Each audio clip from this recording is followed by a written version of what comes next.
Sir আমার বাসায় যে বোন আছে, আমার নিজের মায়ের পেটের বোন, আমি তাদের দিকে এখন খারাপ দৃষ্টিতে তাকাই। কোন পর্যায়ের ব্রেইন হইতে পারে, তার হিতাহিত জ্ঞান তার নাই। সে এখন সুচিন্তিত চিন্তা, সে ঠিক মতো চিন্তা করতে পারে না। আমাদের যে ডিসিশন মেক, আমরা যে চিন্তা করবো ঠিক মতো, কোনটা করা যাবে কোনটা করা যাবে না, কোনটা বলা যাবে কোনটা বলা যাবে না, এই হিতাহিত জ্ঞান তার নাই। সে এখন পশু হয়ে গেছে। বলতে স্যার আমাকে বাঁচান স্যার। যখন আমি আমার বোনকে দেখে বাথরুমে গিয়ে মাস্টারবেশন করার পরে, তখন আমার মনে হয় এটা আমি কী করলাম। এখন আমি চলে আসবো আমার মূল যে টপিকস, পর্নোগ্রাফি। অশ্লীলতার ব্যাপারে পবিত্র কোরআনে বলা আছে 17 নম্বর সূরার 32 নম্বর আয়াতে দেখবেন স্পষ্ট বলা আছে, তোমরা জেনার ধারের কাছে যাও না। ধারের কাছে যাওয়া মানে বুঝেন, এই পর্নোগ্রাফি তো এটা ডিরেক্টলি জেনা, চোখের জেনা। পর্নোগ্রাফি ইন্ডাস্ট্রি এটা মাল্টি-ট্রিলিয়ন ডলার ইন্ডাস্ট্রি। এটার উদ্দেশ্য এবং কাজই হচ্ছে যুবক যুবতীদেরকে ধ্বংস করা। সত্যি বলছি, যুবক যুবতীদেরকে ধ্বংস করে দেওয়া, স্পেশালি মুসলিম যুবক যুবতীদেরকে ধ্বংস করা, যেন মাথা তুলে দাঁড়াতে না পারেন। আপনার ব্রেন এটা যেন জানোয়ারের মতো হয়ে যায়, জানোয়ার পশুর মতো হয়ে যায়। এই জন্য এই অশ্লীলতাকে ছড়িয়ে দেওয়া হয়েছে। এখন আপনারা বলতেছেন এগুলো আমি আমার ভোকাল কর্ড থেকে জোরে জোরে বলতেছি, এগুলো আমার গায়ের জোরে বলতেছে নাকি? বৈজ্ঞানিকভাবে প্রমাণিত আমাদের যে ব্রেইনের ফ্রন্টাল লোব আছে, ফ্রন্টাল লোব এটা শ্রিঙ্কেজ হয়ে যায়, সংকুচিত হয়ে যায়। তার প্যাটার্ন দেখছে, ব্রেইনের প্যাটার্ন জানোয়ারের প্যাটার্নের মতো হয়ে যায়, জন্তু জানোয়ারের প্যাটার্ন ব্রেইনের। আর যারা অশ্লীল কাজে নিমজ্জিত, দীর্ঘদিন ধরে পর্নোগ্রাফিতে আসক্ত, রাতের বেলা গোপন গুণা করতেছে, একাকী নির্জনে সে নিজেকে কন্ট্রোল করতে পারে না, পর্নোগ্রাফি দেখে মাস্টারবেশন করে, তার ব্রেইনের প্যাটার্ন জানোয়ারের মতো। আর আপনার এটাকে মানবেন কি না মানবেন এটা আপনার ব্যাপার। আপনি যেটা করেন, আপনার যদি ভালো লাগে আপনি করেন। আপনি যদি পশু হয়ে যেতে চান, জানোয়ার হয়ে, অমানুষ হয়ে মৃত্যুবরণ করতে চান, আপনি পর্নোগ্রাফিতে আসক্ত থাকেন, আমার কোনো যায় আসে না। আমি বলার কথা আমি বলে দিয়েছি, এটা হবেই হবে। এবার এটা যে হয়, এটা আমার হাজারো প্রমাণ আছে। একটা ঘটনা শেয়ার করি। আমার অনলাইনের এক পেশেন্ট ফোন দিয়ে কান্নাকাটি করতেছে। চেহারার অবস্থা খুব চেহারা মানুষের কালো হইতে পারে, সাদা হইতে পারে, ডাজেন্ট ম্যাটার, কিন্তু চেহারার মধ্যে একটা নূরের ভাব থাকবে। চেহারাটা কি দেখেই মনে হচ্ছে কেমন একটা এটা বললাম না, যাই হোক, চেহারা নূর নাই, এক কথা শেষ। সে বলতেছে স্যার আপনি যে কথা বলতেছেন মনে হচ্ছে আমাকে সামনে রেখে, আমাকে দাঁড় করে রেখে কথা বলতেছেন। কেমন কি হয়েছে? স্যার আমার বাসায় যে বোন আছে, আমার নিজের মায়ের পেটের বোন, আমি তাদের দিকে এখন খারাপ দৃষ্টিতে তাকাই। এখন এটা কি আমি বানায় বললাম কথাটা? কোন পর্যায়ের ব্রেইন হইতে পারে, তার হিতাহিত জ্ঞান তার নাই। সে এখন সুচিন্তিত চিন্তা, সে ঠিক মতো চিন্তা করতে পারে না। আমাদের যে ডিসিশন মেক, আমরা যে চিন্তা করবো ঠিক মতো, কোনটা করা যাবে কোনটা করা যাবে না, কোনটা বলা যাবে কোনটা বলা যাবে না, এই হিতাহিত জ্ঞান তার নাই। সে এখন পশু হয়ে গেছে। বলতে স্যার আমাকে বাঁচান স্যার। যখন আমি আমার বোনকে দেখে বাথরুমে গিয়ে মাস্টারবেশন করার পরে, তখন আমার মনে হয় এটা আমি কী করলাম। সে তো আমার নিজের বোন, আর ভাইয়ের মতো আমাকে আদর করে। চিন্তা করেন কোন পর্যায়ে যেতে পারে। নরপশুরা এই জিনিসটা আবিষ্কার করছে, নরপশু, এই পর্নোগ্রাফি ইন্ডাস্ট্রি। আর আপনারা ওদেরকে ফলো করেন না। আর পর্নোগ্রাফিতে কেউ একবার আসক্ত হয় না। প্রথমে নাটক, একটু গান শুনি, অন্তরটা নাকি তার শান্তি পায়। আর তোকে এইখান থেকে নিয়ে যাবে ওই নাটকের মধ্যে, 1 ঘন্টা 2 ঘন্টা নাটকে পুরোটা অশ্লীল কিছু দেখে না, একটা সিন হতে এমন কিছু দেখাবে যেটা থেকে আপনার ব্রেন ট্রিগার আউট হয়ে যাবে, আপনি স্টিমুলেট হবেন, আপনি তখন আর কন্ট্রোল করতে পারবেন না। তখন মনে হবে যে নাটক বাদ, সিনেমাতে যাই, কি টালিউড বলিউড হলিউড এই সেই দিয়ে, তখন ওইটা তো আপনার ব্রেন আর শান্ত হবে না, ক্ষান্ত হবে না। আপনাকে আরও চাই, আরও লাগবে। কি লাগবে? পর্ন দেখবেন। পর্ন দেখেও এরপর আপনি সফট পর্ন থেকে যত রকমের খারাপ পর্ন আছে সেটা দেখে দেখে আপনি, এরপর আপনার ব্রেন থেকে শুধু হাই ডোপামিন রিলিজ হবে, ও আরও চায় আরও চায়। আপনি তো ওইভাবে দিতে পারবেন না, তখন আপনি পশুর সাথে সেক্স করে এরকম পর্ন আপনি দেখবেন। এরকম পেশেন্ট আমার আছে, হাই সোসাইটি, উচ্চপদস্থ কর্মকর্তা, তারা 2 জন ফোন দিয়ে কান্নাকাটি করতেছে। বলতে স্যার আমি ঠিক নাই। কি হয়েছে? স্যার আমি আমার মিসেস ধরে ফেলছে, তার অ্যাক্সেস ছিল আমি জানি না, আমি যে পশুর সাথে বিস্টিয়ালিটি, পশুর সাথে যে পর্নোগ্রাফিগুলো আছে এটা আমি দেখতাম। তার পাশেই তার মিসেস ছিল, উনি ফোন দিয়ে কান্না করতেছে, স্যার যে আমাদের অ্যাফেয়ার হয়ে বিয়ে হয়েছে, যদিও অ্যাফেয়ার কোনোভাবেই আমরা এটাকে সার্টিফাইড করি না, তারা বলছে সেই ঘটনা বলতে স্যার সে এত জঘন্য, সে পশুর সাথে এই ইয়েগুলো দেখে, এবং তার আমার সাথে তো কোনো শারীরিক সম্পর্ক নাই, মাসে আমাদের একবার শারীরিক সম্পর্ক নাই। এই কথাগুলো আমি ওপেন বলছি, কারণ এটা আপনাদের কোথায় শেখাবেন, আপনারা কোথায় শিখবেন? এই কথাগুলো কোথায় বলবে? স্কুলে শেখানো হয় না, মাদ্রাসায় শেখানো হয় না, কলেজে শেখানো হয় না, ভার্সিটিতে শেখানো হয় না। আর গোপন গুণায় যে এই সন্তানগুলো ধ্বংস হয়ে যাচ্ছে, যুবক যুবতীদের ধ্বংস হয়ে যাচ্ছে, এটা কে বলবে? আর বাবা মারা বলতেছে ক্যারিয়ার করো, ক্যারিয়ার করো। 30 বছর হয়ে গেছে, বিয়ে দেওয়ার নাম নাই। তার কি যৌবনের তাকাদা নাই? তার চাহিদা নাই?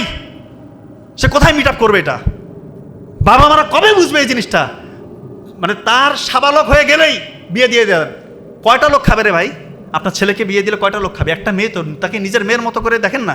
তারা দুজনে লেখাপড়া করুক বিয়ের পর, চোখের জানা থেকে তো বাঁচে, এই অশ্লীল কাজগুলো থেকে তো বাঁচে। একটা ছেলে 16-18 বছর থেকে যদি সে মাস্টারবেশন করে, পর্ন ভিডিও দেখে, 30-35 বছর হয়ে গেছে, আপনি বিয়ে দিচ্ছেন না, এই 12-15 বছর তো শেষ। আর পরে বলতেছেন আমাদের বাচ্চা হচ্ছে না। না, আপনার ছেলে বহুত বড় ক্যাডার অফিসার, আরো বড় কিছু, কোটি কোটি টাকার মালিক, কি তার স্ত্রীকে যা বলেন এমনি এমনি পরকীয় সম্পর্ক বাড়তেছে? হ্যাঁ, পরকীয়া এমনি বাড়ে। প্রবাসী ভাইরা ফোন দিয়ে বলতেছে, স্যার 3 মাস ছিলাম, 3 বছর 4 বছর প্রবাসে থাকার পর 3 মাস মানে 6 মাস থাকতে আসছি দেশে, 3 মাস থাকছি, আমার স্ত্রীকে আমি 3 মিনিট সময় দিতে পারি নাই। 3 মিনিট আমি লজ্জায় চলে আসছি, স্যার আপনি আমার চিকিৎসা করান। হিস্ট্রি কি? পর্নোগ্রাফি, মাস্টারবেশন দীর্ঘদিন ধরে। আর প্রবাসে যারা থাকে, এত টাকার লোভ, বাংলাদেশে কি না খেয়ে মরে যাবা? তোমরা কি জ্ঞান অর্জনের জন্য যাচ্ছ এখানে? টাকার জন্য কাঙ্গাল হয়ে গেছে। কিভাবে থাকে একা একা যে থাকে, 5 বছর 6 বছর হয়ে যায় বিদেশে থাকে। ও কি মানুষ না, ও কি ফেরেস্তা? ও কি প্রতিদিন রোজা দেন নাকি? 100টার মধ্যে 95টার উপরে এই হিস্ট্রি।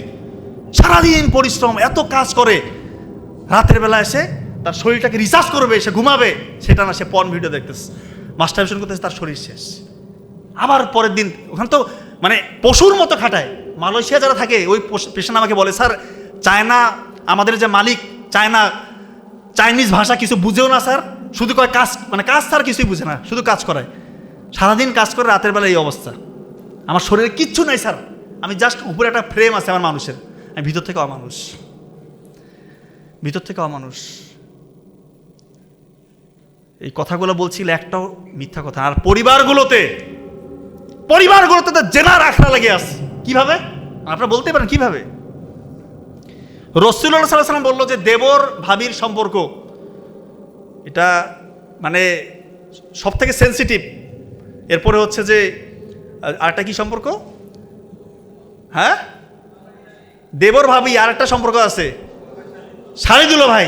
সত্য ঘটনা বলতেছি, আমি চেম্বারে আছি, 2 জন আসলো, আমি মনে করতেছি স্বামী স্ত্রী। তো ওই মেয়ের তার পার্সোনাল কথা, প্রাইভেট পার্টের কথা, যেটা ওই ছেলেটা বলে দিচ্ছে আর কি। তো যাই হোক, আমি চিকিৎসা দিলাম, বললাম যে বিয়ে কত বছর হয়েছে? বলতেছে আমার শালি। কি কি কি করবেন কন? শালি তা মানে আপনি কেন এখানে? দাঁত কেলায় হাসতেছে। চিন্তা করেন, প্রেসক্রিপশন দিয়ে গেলাম, হুন্ডা বাইকের পিছনে ভব করে টান দিয়ে চলে গেল। এই হচ্ছে সম্পর্ক। বাবা মারা কি মানে মাথার মধ্যে কিছু আছে না নাই আল্লাহ জানে। জামাই আসছে আর একটু শালিকে নিয়ে ঘুরবে, চিন্তা করেন এগুলা কোন লেভেলের রে ভাই? এগুলা কি এক একটা অলি নাকি? এরা যারা বিয়ে করার শালি কি তার কি মানে ওর কি কাজ করে না কোনো ব্রেনের মধ্যে নাকি? শালিকে নিয়ে ঘুরবে আর ওইখানে অশালীন কিছু হবে না, অবৈধ কিছু হবে না, এই চিন্তার মধ্যে আছে না? এত পবিত্র। এগুলা একটা আমি মিথ্যা কথা বলতেছি না। আর এক ভাই ফোন দিচ্ছে, অনলাইনের পেশেন্ট, যে আমার ভাইয়ের সমস্যা, তার ইরেকটাইল ডিসফাংশন, প্রিম্যাচুর ইজাকুলেশন, এগুলোর কথা তার ছোটো ভাই বলতেছে। ঠিক আছে, 2 ভাইয়ের সম্পর্ক ভালো হতে পারে, বলতেই পারে।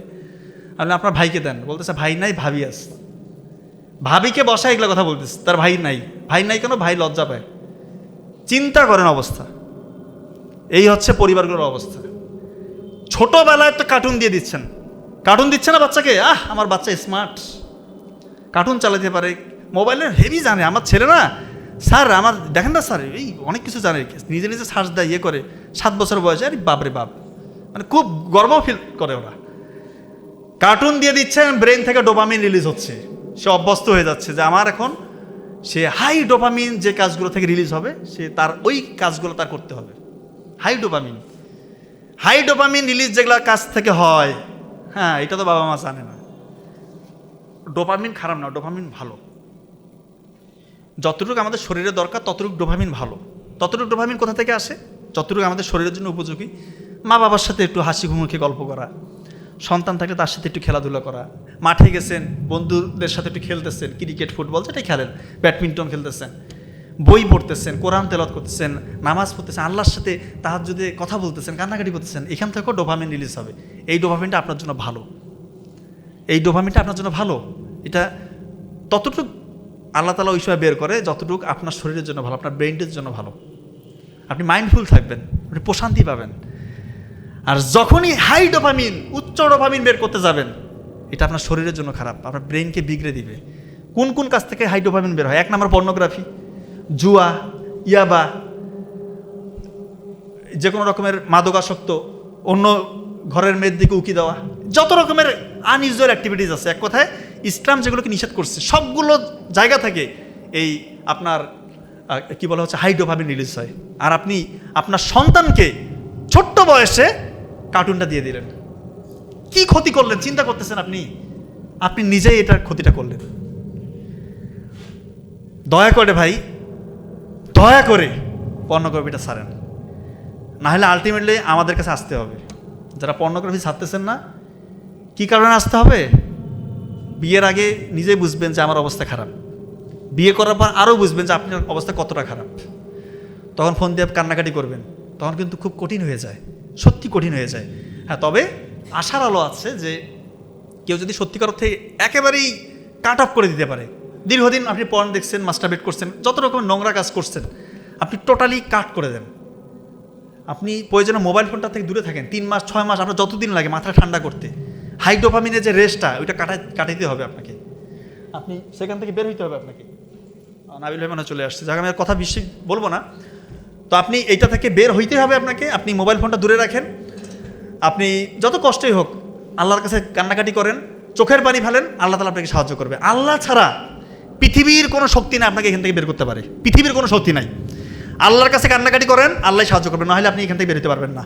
আর একটা সর্বশেষ কথা, যে ট্রান্সজেন্ডার নিয়ে কথা বলতে বলেছেন, ট্রান্সজেন্ডার হচ্ছে, ট্রান্সজেন্ডার বলার আগে আপনি কয়েকটা কথা বলে। LGBTQ, এলটা হচ্ছে লেসবিয়ান, মেয়ের সাথে মেয়ের সম্পর্ক, বি হচ্ছে জি হচ্ছে গে, ছেলের সাথে ছেলের সম্পর্ক, বি হচ্ছে বাইসেক্সুয়াল, অর্থাৎ সে একই সাথে ছেলের প্রতি আকর্ষণ, মেয়ের প্রতি আকর্ষণ। আর একটা হচ্ছে ট্রান্সজেন্ডার, ও ছেলে, বাইরে থেকে দেখলে সে ছেলে, কিন্তু সে নাকি ভিতর থেকে ফিল করে সে আমি মেয়ে।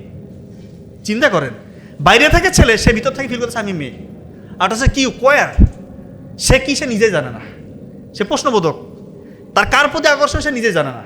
এবং একটা হচ্ছে এক্সটেন্ডেড ভার্সন, হচ্ছে অ্যাবসেন্স, তার কোনো কিছুর প্রতি আকর্ষণ নাই। তো যেটা ট্রান্সজেন্ডার, সেটা আমি আপনাকে বলি, এই দীর্ঘদিন যারা পর্নোগ্রাফিতে আসক্ত, স্পেশালি এই ধরনের পর্ন দেখে, তাদের মাথার মধ্যে এরকম ফ্যান্টাসি কাজ করে। তারা এরকম চিন্তা করতে করতে তাদের ব্রেইনের মধ্যে একটা প্যাটার্ন চেঞ্জ হওয়ার কারণে তাদের এরকম হইতে পারে। আবার অনেকের জন্মগতভাবে হইতে পারে, সেটা ডাক্তাররা ঠিক করবে যে এরকম আসলে হয় কি না। ক্রোমোজোমাল প্যাটার্ন যদি তাদের চেঞ্জ হয়, সেটা খুবই রেয়ার। আর একটা কথা বলি, আপনাদের সন্তানরা অনেকে আছে না, ছোটোবেলা থেকেই মেয়েদের সাথে মানে বড় হয়, ছোটোবেলা থেকেই সে তার বোন, আশেপাশে শুধু বোন, মা, খালা, নানি, দাদি, কোনো ছেলেদের সাথে তার মানে বেড়ে ওঠা নাই, শুধু মেয়েদের সাথে তার বেড়ে ওঠা। এরকম হলে কিন্তু তার ব্রেইনের মধ্যে, তার ওই চিন্তার মধ্যে বড় রকমের পার্থক্যের কারণে এই ধরনের ফ্যামিলি থেকে ওই ছেলেদের একটা চান্স থাকে যে পরবর্তীতে ট্রান্সজেন্ডার হওয়ার। আর একটা হচ্ছে যেসব ছেলেরা কসমেটিক্স ইউজ করে, কসমেটিক্স, তাই না, অনেকে কসমেটিক্স ইউজ করে, খুব বেশি কসমেটিক্স ইউজ করে। অনেকে দেখবেন যে কি বলে হচ্ছে যে ফেসিয়াল করে। কসমেটিক্স যে পণ্যগুলো, এখানে থ্যালেট এবং প্যারাবেনাস, যেটা ইস্ট্রোজেনের মাত্রাটা বাড়ায় শরীরে, ছেলেদের শরীরে, তখন ইস্ট্রোজেনের মাত্রা বেড়ে গেলে কিন্তু ওর মধ্যে মেয়ে সুলভ আচরণ চলে আসবে, মেয়েলি ভাব চলে আসবে। এটা খুবই মানে সিরিয়াস ইস্যু কিন্তু। তাই কসমেটিক্স ইউজ থেকে দূরে থাকেন, কোনো কসমেটিক্স লাগবে না, মুখের মধ্যে শুধু আলু দেন, আলু পেস্ট করে লাগিয়ে রাখেন, মুখ একদম সুন্দর থাকবে ইনশাল্লাহ। আর যেসব মেয়েরা খুব বেশি মেকআপ করে, কসমেটিক্স দেয়, লিপস্টিক দেয়, তাদের জন্য বলতেছি, যারা সত্যিও বলতেছি, এদের ওভারিয়ান রিজার্ভ কমে যায়। ওভারিয়ান রিজার্ভ এটা হইলে মেয়েদের বাচ্চা ধারণ ক্ষমতা কমে যায়, ইনফার্টিলিটির দিকে চলে যেতে পারে। এই আন্দাজে বিভিন্ন ত্বক ফর্সাকারী ক্রিম, লিপস্টিক, ফেসিয়াল, এটা ওটা করা যাবে না। বাড়িতে ন্যাচারালি সকালবেলা ভোরবেলা উঠে ফজরের নামাজ পড়ুক, একটু কোরআন তেলাওয়াত করুক, পানি পর্যাপ্ত পান করুক, বাড়ির কাজগুলো করুক, দেখবেন যে এমনি চেহারা ঠিকঠাক থাকবে ইনশাল্লাহ। আপনি কি কখনো চিন্তা করছেন যে পবিত্র কোরআনে এই যে সূরার পজিশনগুলো, 114টা সূরা, 1 নম্বরে সূরা ফাতিহা, 2 নম্বরে সূরা বাকারা, এইভাবে যে আল্লাহ তাআলা যে সেটিংটা করছে, কেন করলো, এটা নিয়ে কি কখনো চিন্তা করছেন? নাকি মনে হয়েছে যে এটা এমনি এমনি? কখনোই কিন্তু এমনি এমনি না। একটা সূরাকে আল্লাহ তাআলা কেন দিয়েছে, এটা আল্লাহ তাআলাই ভালো জানে। তবে আমি আপনাদেরকে কিছু তথ্য শেয়ার করছি, আপনারা ভেবে দেখতে পারেন যে আসলে এরকম হওয়ার চান্স আছে কি না। সবগুলো সূরা নিয়ে আলোচনা করব না, জাস্ট অল্প কয়েকটা বিষয় আপনাদেরকে তুলে ধরার চেষ্টা করছি। 5 নম্বর যে সূরার নাম কি কেউ জানেন? সূরা আল মায়েদা। এটার অর্থ হচ্ছে খাদ্য পরিবেশনকারী টেবিল। তো এটার পজিশন 5-এ কেন হলো, 6 না কেন, 10 না কেন, 11 না কেন, বা অন্য কোনো জায়গায় কেন দিল না? খাদ্য পরিবেশনকারী যে টেবিল, এই বিষয়টা নিয়ে আল্লাহ তাআলা এই সূরার 111 থেকে 115 নাম্বার আয়াত সংখ্যা 5টা এইখানে আলোচনা করছে। কি করছে? আপনারা সবাই জানেন যে ঈসা আলাইহিস সালামের যে অনুসারী, ওনাদেরকে বলা হয় হাওয়ারি বলা হতো। তো 111 থেকে 115 নাম্বার আয়াতে আল্লাহ তাআলা বলতেছে যে হাওয়ারিদেরকে বলা হলো তোমরা আমার এবং আমার রাসূলের উপর ঈমান আনো। তো হাওয়ারি যারা ঈসা আলাইহিস সালামের অনুসারী, তারা বললো হ্যাঁ আমরা ঈমান আনলাম, আপনার এবং আপনার রাসূলের উপর ঈমান আনলাম, আপনি সাক্ষী। কিছুদিন পরেই তারা ঈসা আলাইহিস সালামকে বলতেছেন, এ মরিয়ম পুত্র, তোমার রব, তোমার আল্লাহকে আমাদের জন্য আকাশ থেকে একদম সুস্বাদু খাবার কি পাঠাতে পারবে নাকি? এরকম একটা প্রশ্ন ঈসা আলাইহিস সালামকে করছে। তো ঈসা আলাইহিস সালাম ওনাদেরকে বলতেছেন, তোমরা কি বিশ্বাসী নও? যদি বিশ্বাসী হয়ে থাকো তাহলে আল্লাহর ক্ষমতা, আল্লাহর সামর্থ্য সম্পর্কে তোমরা সচেতন থাকো। এরপর ওরা বলতেছে ঈসা আলাইহিস সালামকে যে আমরা বিশ্বাসী, আমরা বিশ্বাস করি, কিন্তু যদি একটু খাবার আমাদের জন্য পাঠাতো আমরা একটু চিত্ত ভরে খেতাম, আমরা একটু পুলকিত হতাম। আর তুমি যে সত্য বলছো এটার একটা সাক্ষী হয়ে যেতাম আমরা। এটা ঈসা আলাইহিস সালামকে বলতেছে। এরপরে ঈসা আলাইহিস সালাম আল্লাহর কাছে দোয়া করলেন যে আল্লাহ আপনি আমাদের জন্য খাবার পাঠান, এটা আমাদের জন্য একটা আনন্দের উৎসবের একটা বলবো যে এটা আমাদের জন্য একটা বিশেষ একটা আনন্দের একটা উপকরণ হবে আপনি যদি আমাদের জন্য আকাশ থেকে খাদ্য পাঠাতে পারেন, এবং এটা আপনার পক্ষ থেকে একটা সত্যের নিদর্শন হবে। আপনি তো সকলকে রিজিক দান করেন, আপনি মহা রিজিক দাতা। আল্লাহ তাআলা বলল ঠিক আছে, আমি তোমাদের জন্য অবশ্যই খাবার পাঠাবো, কিন্তু এরপরও যারা অবিশ্বাস করবে তাদেরকে এমন কঠিন আযাব দিব যেরকম আযাব আমি পৃথিবীর কাউকে দেই নাই। আয়াত সংখ্যা 5টা, 111 থেকে 115। খাদ্য পরিবেশনকারী টেবিল নিয়ে এই 5টা আলোচনা, এই 5টা আয়াত।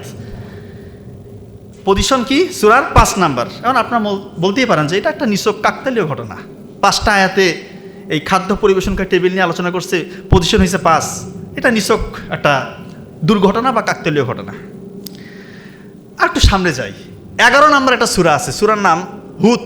হুদ আলাইহিস সালামের নাম শুনছেন না? হুদ, ওনাকে কোন জাতির কাছে আল্লাহ তাআলা প্রেরণ করেছিল জানেন আপনারা? কোন জাতির কাছে? আদ জাতির কাছে। আদ, তো তারা বিভিন্ন দেব দেবতার পূজা করত। তো এই হুদ যে সূরাটা 11 নম্বর সূরার 50 থেকে 60 নম্বর আয়াত, আয়াত সংখ্যা 11।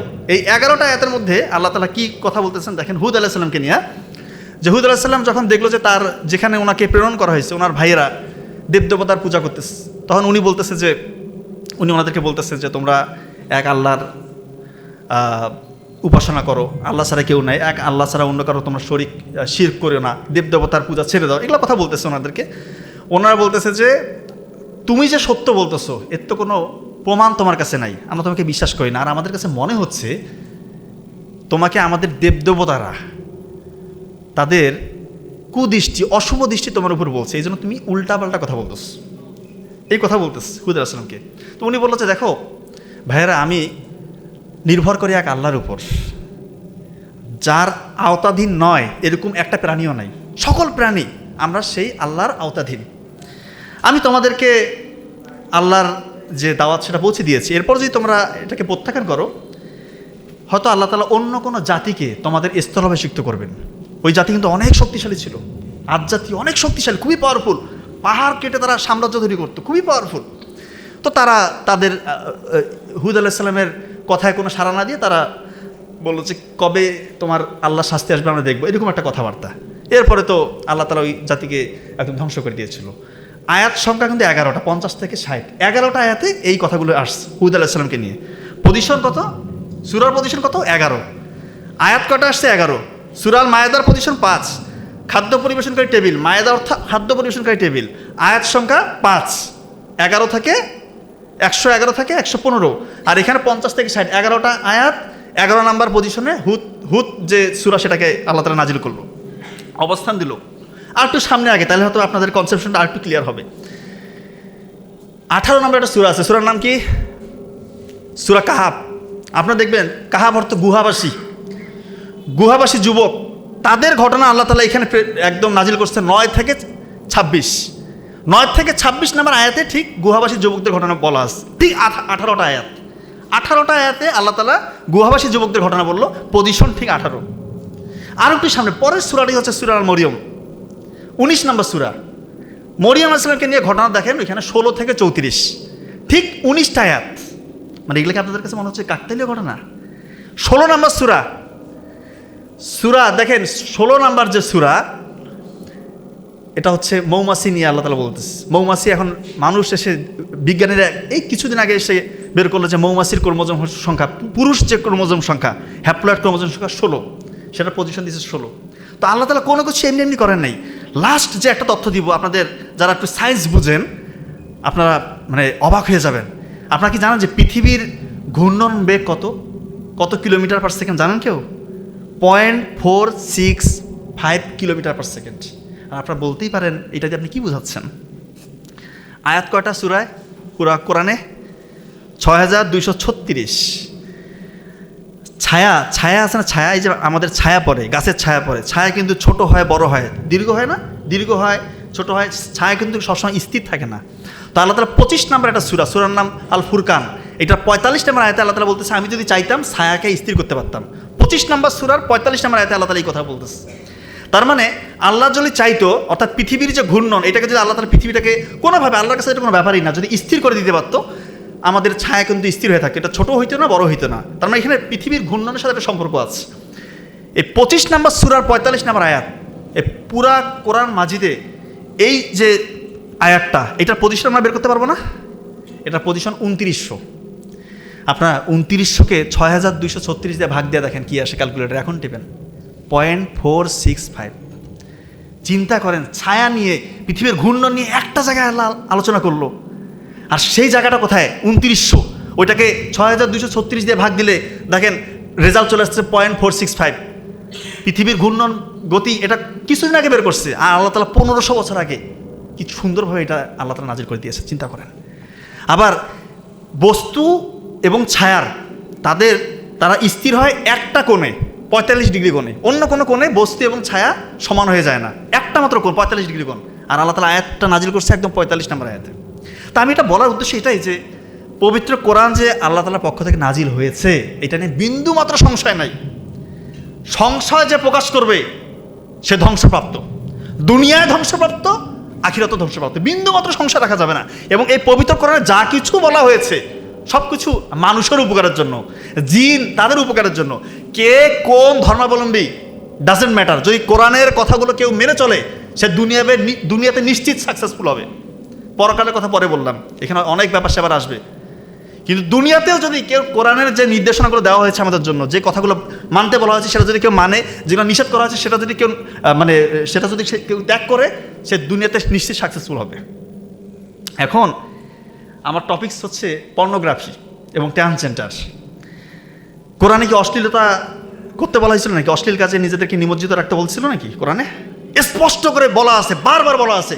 17 নম্বর সূরা বনি ইসরাইলের 32 নম্বর আয়াতে দেখেন আল্লাহ তাআলা বলতেছে, তোমরা জেনার ধারে কাছে যাও না, এটা জঘন্য এবং নিকৃষ্ট কাজ, এটা একটা অশ্লীল কাজ, জেনার ধারে কাছে যেতে নিষেধ করেছে।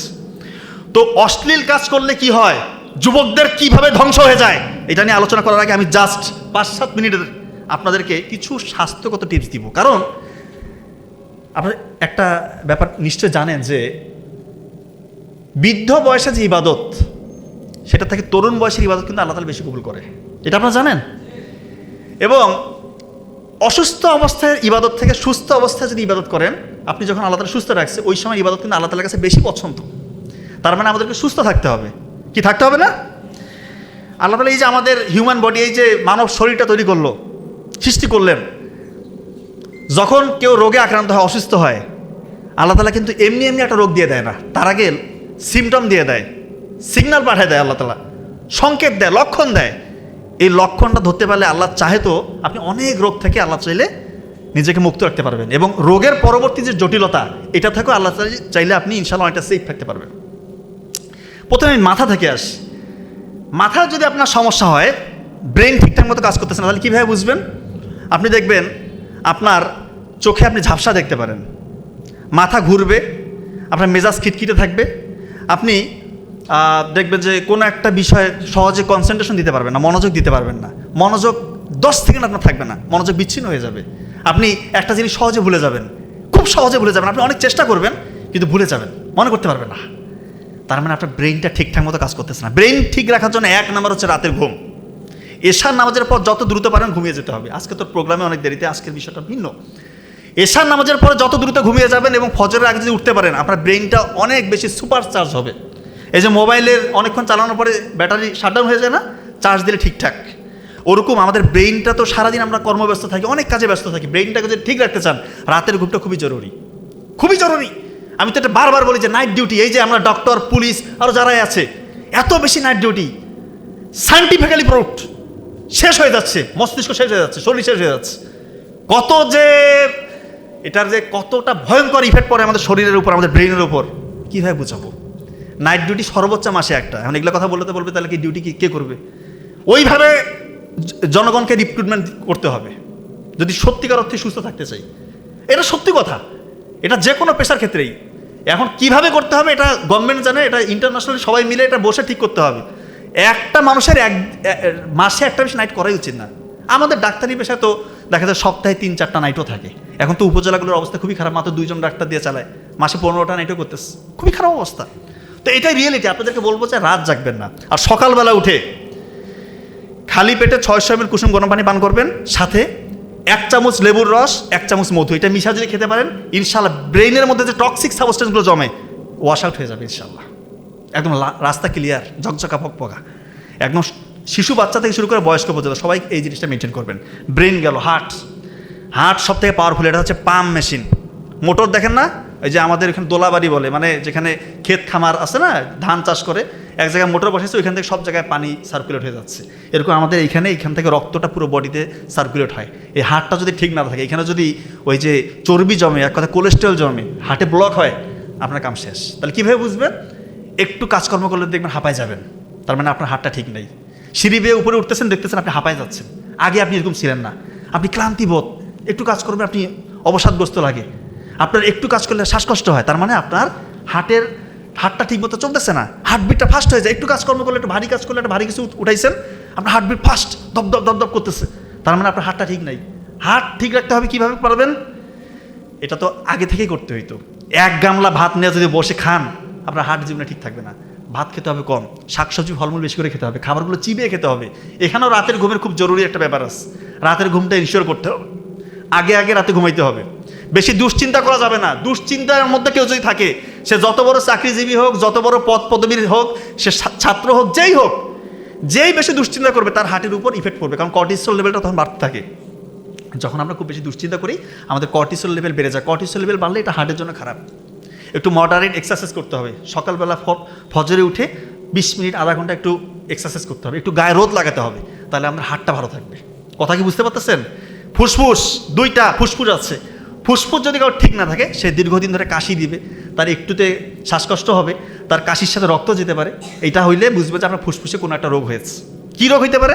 টিউবারকুলোসিস হতে পারে, এখানে অ্যাবসেস হইতে পারে, নিউমোনিয়া হতে পারে, বিভিন্ন রোগ হইতে পারে। তবে সিমটম এগুলা, ধরেন যে আপনার 21 দিনের মতো বা 21 দিনের বেশি কাশির সাথে রক্ত যাচ্ছে, শরীর শুকায় যাচ্ছে, খাওয়ার অরুচি, সাথে একটু লো গ্রেড ফিভার, তার মানে আপনার যক্ষা হওয়ার সম্ভাবনা বেশি বা অন্য কোনো রোগ হইতে পারে। এটা ফুসফুসের রোগ। ফুসফুসটাকে ঠিক রাখার জন্য কী করতে হয়? এখন তো কেউ আমরা মাস্ক পরি না, আমিও পরি নাই। কিছুদিন আগে কোভিড গেছে, কোভিডের সময় সবাই মাস্ক পরতো, মনে হয় গোটা দুনিয়াতে শুধু জীবাণু আর জীবাণু। কোভিড এখন নাই, তার মানে কি অন্য কোনো জীবাণু নাই? কোটি কোটি জীবাণু।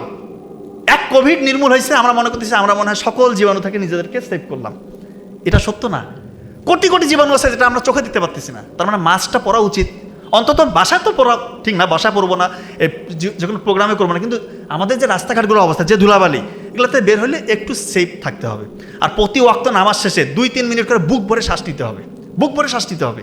বুক ভরে শ্বাস নিয়ে শ্বাসটা আটকে রেখে ধীরে ধীরে শ্বাস ছাড়বেন, আপনার ফুসফুসের কর্মক্ষমতা বাড়বে ইনশাআল্লাহ। কথা কি বুঝতে পারতেছেন?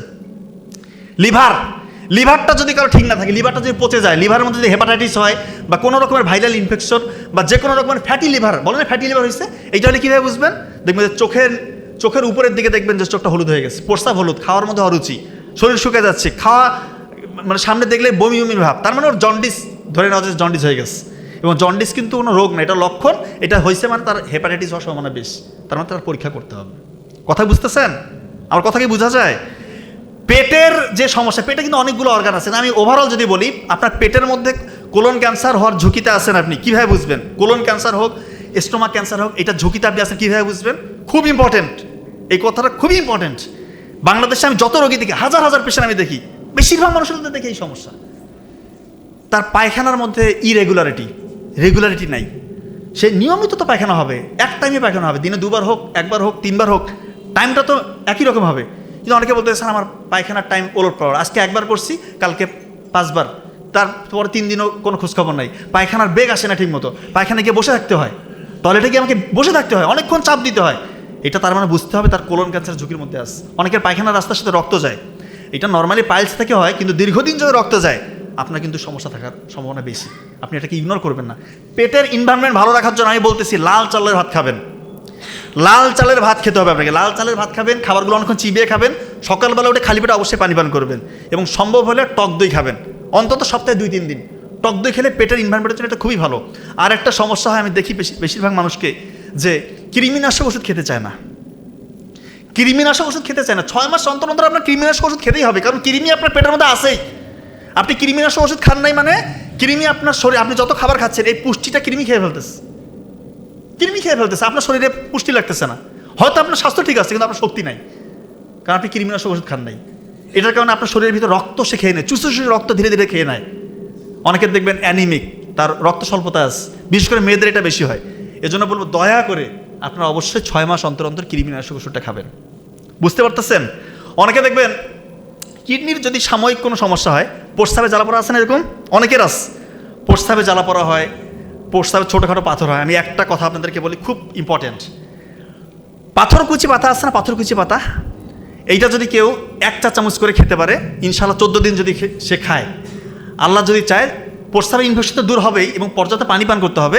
তার ছোটোখাটো পাথর, অর্থাৎ 7 মিলিমিটারের কম যদি পাথর থাকে, স্টোন, ইউরিনারি ট্র্যাক্ট ইনফেকশন, সাথে ইউরেটারের মধ্যে আপনার পাথর হয়েছে বা কিডনির মধ্যে ছোটোখাটো পাথর হয়েছে, পাথরটা ওয়াশ আউট হয়ে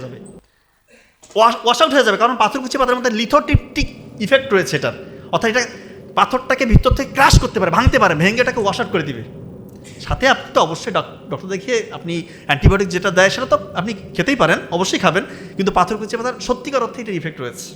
অনেকের দেখেন না বিষ ফোড়া হয় অনেকের। আমি একটা কথা বলতে, একদম সাইন্টিফিক্যালি প্রুভড, পেঁয়াজ আছে না, পেঁয়াজ রস করে ওটা গরম করতে পারেন, অথবা আস্ত পেঁয়াজ গরম করে ওইটা ওই ফোড়ার মধ্যে একটু কাপড় দিয়ে পেঁচে, মানে যখন কুসুম গরম থাকবে ওইখানে একটু সেক দিবেন দিনে 2 বার করে, দেখবেন ফোড়ার ভিতরে যে ব্যাকটেরিয়াগুলো আছে, স্টাফিলোকক্কাস অরিয়াস, স্ট্রেপ্টোকক্কাস, বিভিন্ন রকমের ব্যাকটেরিয়া, এগুলোকে বের করে দেয়। আর পুষটা যে ভিতরের দিকে বসে থাকে, ও পুষটাকে বাইরের দিকে নিয়ে এসে এটা হচ্ছে মানে ফেটেই দিয়ে আপনার ওই অ্যাবসেস যেটা বলতেছি আমরা আমাদের ভাষায়, অ্যাবসেস মানে যেটাকে বিস্ফোরা বলেন, এটা ইনশাআল্লাহ খুব দ্রুত নির্মূল হয়ে যাবে। কারণ পেঁয়াজের মধ্যে সালফার কম্পাউন্ডস রয়েছে, এটা অ্যালিসিন একটা উপাদান থাকার কারণে, এবং এটা কিন্তু একই সাথে অ্যান্টিবায়োটিকের মতো একটা রোল প্লে করে। এটা আপনারা করে দেখেন, খুবই ইফেক্টিভ। অনেকের ছোটোখাটো আঁচিল হয়, এটা আপনারা 1/2 চা চামচ রসুনের রস আর সামান্য একটু ভায়োডিন, মানে পোভিডেন আয়োডিন সলিউশন, এটা মিক্সড করে কয়েকদিন ওই ছোটো যে আঁচিলগুলো হয় ওইখানে লাগায় রাখবেন, কয়েকদিনের মধ্যে দেখবেন ছোটো আঁচিল হলে এটা চলে যাবে। তো এই মোদ্দা কথা, রাতের বেলা ঘুমটা আগে ঘুমাবেন, ফজরের আগে উঠবেন। আপনারা ফজরের আগে উঠে 2 রাকাত নফল নামাজ পড়বেন, যে কোনো ক্যাটাগরি স্টুডেন্ট হন না কেন ভাই, আল্লাহর কাছে চান, আল্লাহ তাআলা বাড়াই দিবে। অনেকে বলেন আমি সম্পদশালী হতে চাই, টাকা পয়সার মালিক হতে চান না, খুব টাকার দরকার না, সৎভাবে টাকার পাহাড় হয়ে যাবে টাকার, শুধু দান করেন, যতটুক আছে আপনার, যতটুক আপনি 100 টাকার মালিক, ওইখান থেকে 10 টাকা 20 টাকা দিয়ে দেন, আল্লাহ কোন দিক দিয়ে রিজিক বাড়াই দিবে। মানে কোথা থেকে আসতেছে এত রিজিক? আমি নিজে প্রমাণ, আমি বহু টাকাওয়ালার মালিক না, কিন্তু আমি আমার স্টেজে, আমার বয়সে আলহামদুলিল্লাহ আল্লাহ তাআলা আমাকে যা দিয়েছে, এটা তো ওপেনলি বলা যায় না, বৈধভাবে যা আমি করেছি আলহামদুলিল্লাহ, শুকরিয়া। আমার বড় ভাইও তাই, আমাদের পরিবারটাই তাই। আপনারা দান করেন, গোপনে দান করেন, আর ফজরের আগে উঠে ফজরের আগে উঠে চোখের পানি ফেলেন, এই কথা আমি সব জায়গায় বলি, চোখের পানি ফেলেন। আপনি কি বিপদে আছেন? পৃথিবীতে এমন কোনো বিপদ নেই যেটা আপনার কাটবেন ইনশাল্লাহ। কি বিপদ আপনার? কিসের বিপদ? কি আপনি ছাত্র, চাকরি হচ্ছে না? বড় বড় চাকরি, আমরা তো সর্বোচ্চ চাকরি করি নাকি? বিসিএস ক্যাডার তো নাকি? বাংলাদেশে তো এটাই আপনারা মনে করেন যে এটা আইডল। আমরা এগুলো কিছু মনে করি না, এটা দুনিয়াবি সাফল্য আমাদের কাছে কিছু না। কিন্তু বলতেছি, ডাক্তারিতে চান্স পাইছি, বিসিএস ক্যাডার হয়েছি, আমি হচ্ছে মেধাহীন, অত বেশি মেধা আমার নাই। আমি আল্লাহর সাথে কানেকশন তৈরি করার চেষ্টা করেছি। ফজরের আগে উঠেছি, মায়ের দোয়া নিয়েছি, পড়েছি, আল্লাহ তাআলা দিয়ে দিয়েছে। এই যে আপনাদের ভালোবাসা এটা আপস অ্যান্ড ডাউন হয়। মানুষের সম্মান কীভাবে বাড়ে, কীভাবে কমে, সেটা নিয়ে আমি অশ্লীলতার সাথে এটার কোরিলেশন হবে, এটা নিয়ে আমি আলোচনা করব। তবে আমি যেটা বলছি, আপনার দান করেন। আমার কথাটা স্টাম্পে সাইন নেন, আমার প্রয়োজনে আপনার দান করেন। আপনার যদি রিজিক বৃদ্ধি না পায়, আমি চ্যালেঞ্জ করে বলতেছি, এটা অবশ্যই আপনার রিজিক বৃদ্ধি পাবে। টাকা কোন দিক থেকে আসবে আপনি দিশা পাবেন না। বৈধ টাকা, অবৈধ টাকা না, বৈধ টাকা বলতেছি। আপনি হিসাব মিলাতে পারবেন না। আল্লাহর মেকানিজম আলাদা রকমের। আপনার মেকানিজম, আপনি তো আপনার ব্রেন যতটুকু আছে এতটুকু থেকে চিন্তা করেন। আল্লাহ কোন দিক থেকে দিবে আপনি কোনো হিসাবে মিলাতে পারবেন না। এই জিনিসটা মেনটেন করবেন।